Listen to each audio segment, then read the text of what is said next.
al-Sha'bi, rahimahullah, Amir ibn Sharahil al-Sha'bi, c'est un des plus grands savants chez les pieux prédécesseurs.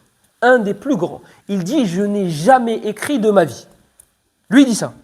Il dit, je n'ai jamais eu besoin d'écrire dans ma vie. Ils apprenaient le hadith avec les chaînes de transmission. Toi, le hadith, juste même en français, avec son sens, avec son ma'na, t'as du mal. Lui, il apprenait le hadith par cœur, mot pour mot, avec la chaîne de transmission, en l'écoutant. C'est tout. Il dit, je n'ai jamais écrit de ma vie. Il dit, j'ai oublié une quantité de science que si une personne l'avait apprise, deviendrait savant. Et juste la partie que j'ai oubliée, si vous l'apprenez, vous serez des savants. Alors que dire de ce qu'il avait encore en mémoire? Sha'bi, c'était une montagne dans la science. Une montagne. Il faisait partie des premières générations. Un homme, il l'a questionné. Il a dit, c'est quoi le jugement de telle chose? Il a dit, je ne sais pas. Sha'bi, il a dit, je ne sais pas. Il lui a dit, qul bi ra'yik. Il lui a dit, donne-moi juste ton avis. Tu n'as pas de verset qui parle de ça en tête? Tu n'as pas de hadith du prophète qui parle de ça en tête? Tu n'as pas de récit des compagnons? Vas-y, donne-moi ton avis. Qal boul alayhi. Akramakumullah. Il lui a dit, urine dessus. Il a dit, mon avis, urine dessus. Là, il te parle de l'avis d'un alim, d'un savant. Aujourd'hui, Sha'bi, s'il était vivant, tous les savants seraient à ses pieds. Un savant parmi les anciens, ce n'est pas un savant parmi les contemporains. Les anciens, c'était, il t'a dit, urine dessus, sur son avis. Et toi et moi, quand on ne connaît pas quelque chose, bah, à mon avis, lui, il travaille dans la mécanique. Hein. Bah, à mon avis, c'est halal. Mais qui t'a demandé ton avis? Qui t'a demandé ton avis, akhi? Khalik, anta fi afiya. Lorsque tu dis je sais pas, ou tu dis Allahu a'lam, tu es en paix. Lorsque tu réponds, tu es responsable de ce que tu as fait sortir de ta bouche. سئل عبد الله بن عمر عن شيء فقال لا أدري فلما ولى الرجل قال نعم ما قال ابن عمر سئل عما لا يعلم فقال لا علم لي به. Elle a fait aller simple.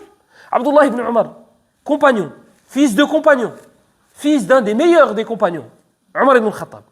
Abdullah ibn Umar, il faisait partie de ceux qui faisaient le fatwa à Médine. Ses élèves faisaient partie des gens qui faisaient le fatwa à Médine. Donc c'est vraiment, il est entouré que de... Un homme, il vient, celui qui a rapporté cette histoire, c'est Ibn Abdel Bar dans le Jami'a. Il dit, un homme, il vient, et il l'a questionné sur quelque chose. Abdullah ibn Umar, il dit, je ne sais pas. L'homme, quand il est parti, qu'est-ce qu'il a dit? Il a dit, Ibn Umar, il a été questionné sur quelque chose, il a dit, je ne sais pas.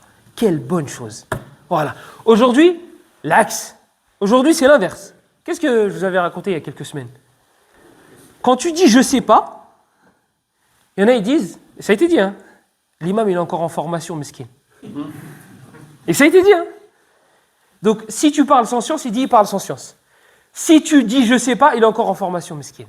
Mais donnez-moi un nom d'une personne sur terre qui est vivante, qui n'est pas encore en formation, qui sait tout. Donnez-le-moi, on va aller le voir. L'imam Malik, rahimahullah, à l'époque, il n'y avait pas de téléphone, il n'y avait pas de... Donc quand tu allais voir un savant, écoute, il faut en profiter. Donc tu vas voyager, tu vas mettre tu vas investir financièrement, tu vas prendre de ton temps pour aller dans un pays voisin, peut-être que ça va te prendre 3 semaines. Et il va falloir que tu nourrisses la bête, etc., etc. Oui, vous avez compris. Donc là, il y a un homme qui va voir l'imam Malik, l'imam, rahimahullah ta'ala, l'imam Malik ibn Anas. Donc il a réuni les questions des gens de son village. Et c'était une 40aine de questions. Et il va voir Malik. Il disait aux gens, je vais voir Malik, je vais voir Malik, je vais voir Malik. Ah, Malik, on entend tous parler de lui, on va aller le voir. Il a été le voir. Lorsqu'il arrive à Médine, il lui dit, ya imam, ma hukmu kada, ma hukmu kada, ma hukmu kada. Et sur une 30aine de questions, il dit, je ne sais pas. Et tu t'imagines, toi, il y a quelqu'un qui vient te voir. Toi, dans ta famille, tu es respecté, parce que tu as fait le hajj. Tu as fait le hajj, tu donnes ta zakat, tu fais tes prières, tu fais jumu'ah. Donc là, c'est la définition d'un savant ou d'un cheikh dans nos familles. Il y en a une, elle vient dans ta famille, elle te dit, écoute, voilà, j'ai réuni toutes les questions des tantes et des oncles, des grands-parents, des frères et sœurs, des cousines, des cousins. Là, tu te dis, wow, j'ai pas intérêt de louper. Vas-y, bismillah. Et elle te pose une question, 2 questions, 3 questions. Tu imagines, sur 40, il y en a 30 que tu ne sais pas. Est-ce que tu vas dire je ne sais pas dans les 30? Tu te dis, Hachem, ils vont dire je ne sais pas. Laisse-les dire je ne sais pas. Laisse-les dire il ne sait pas. Donc l'homme, il a dit à l'imam Malik, il dit, imam, les gens ils disent c'est toi, c'est toi, c'est toi. Qu'est-ce que je vais dire aux gens? Voilà, c'est ça. Hein, c'est la dépendance à l'image.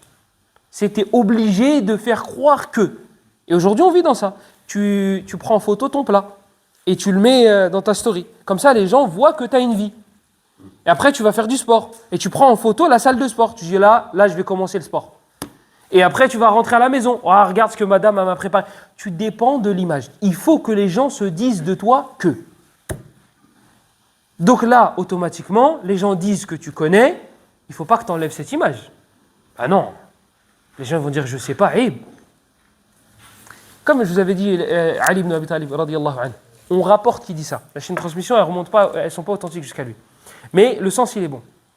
Il dit, il suffit à la science comme honneur que celui qui ne l'a pas est content lorsqu'on lui attribue. Toi, tu es un jahil. Tu sais que tu es un moins que rien. Et on dit de toi, l'alim, il est rentré. Le cheikh, il est rentré. Tu es content. Tu sais que c'est faux. Tu sais que si on te pose une question devant quelqu'un qui connaît, tu sais très bien que tu vas dire j'ai pas révisé. Alors que tu n'as rien à réviser parce que tu ne sais pas. Et bien, Ali ibn Abi Talib, il te dit il suffit à l'honneur, il suffit à la science comme honneur, cela. Tu ne l'as pas, mais tu es content quand on te l'attribue. Il dit il suffit comme tâche, il suffit comme tare, comme défaut, à l'ignorance, le fait que celui qui l'a s'en désavoue.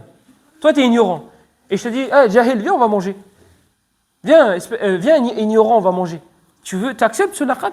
Toi, tu sais que tu es ignorant, tu sais que c'est vrai, mais tu ne l'acceptes pas. Et bien, Ali, radiyallahu anhu, il te dit, je ne sais pas pourquoi je veux l'attribuer à Shafi'i, absolument. Ali ibn Abi Talib, il dit, dans ce qu'on rapporte de lui, il dit, il suffit comme défaut à l'ignorance cela. C'est que même celui qui est ignorant, il n'aime pas qu'on dise de lui qu'il est ignorant. Et la science, c'est l'inverse. Donc, da'hum yaqulun la tadri. Laisse les gens dire, il ne sait pas. Laisse. Le prophète sallallahu alayhi wa sallam, lorsqu'il a été questionné quels sont les endroits les plus aimés auprès d'Allah, il a dit, je ne sais pas, j'ai demandé à Jibril. Et Jibril a répondu quoi? Il ne sait pas. Oh là, il ne sait pas. Meilleur des hommes, meilleur des prophètes. Meilleur des hommes, pardon, et meilleur des anges. Les deux, ils ne savent pas. Est-ce qu'on l'a mis sur leur dossier point positif, point négatif? Point négatif, une fois, il a dit, je ne sais pas. Là, on l'a mis dans les points positifs. Parce que il s'est resté à sa place, alayhi salatu wassalam.